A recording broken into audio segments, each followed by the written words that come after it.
بسم الله الرحمن الرحيم عم يتساءلون عن النبأ العظيم الذي هم فيه مختلفون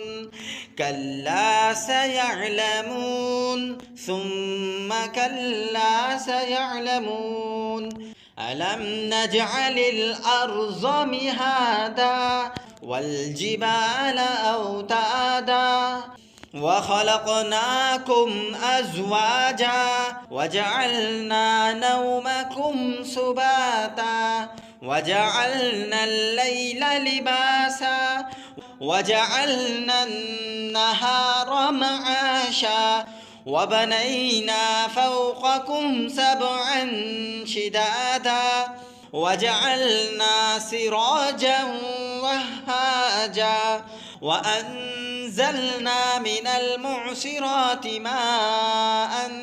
ثجاجا لنخرج به حبا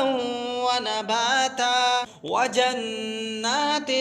ألفافا إن يوم الفصل كان ميقاتا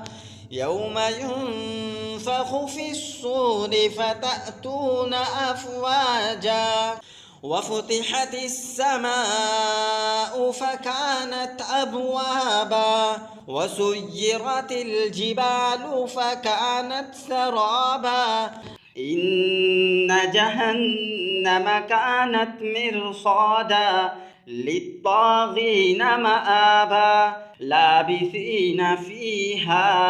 أحقابا لا يذوقون فيها بردا ولا شرابا إلا حميما وغساقا جزاء وفاقا إنهم كانوا لا يرجون حسابا وكذبوا بآياتنا كذابا وكل شيء أحصيناه كتابا فذوقوا فلن نزيدكم إلا عذابا إن للمتقين مفازا حدائق وأعنابا وكواعب أترابا وكأسا دهاقا لا يسمعون فيها لغوا ولا كذابا جزاء من ربك عطاء حسابا رب السماوات والأرض وما بينهما الرحمن لا يملكون منه خطابا يوم يقوم الروح والملائكة صفا لا يتكلمون إلا من أذن له الرحمن وقال صوابا ذلك اليوم الحق فمن شاء اتخذ إلى ربه مآبا إنا أنذرناكم عذابا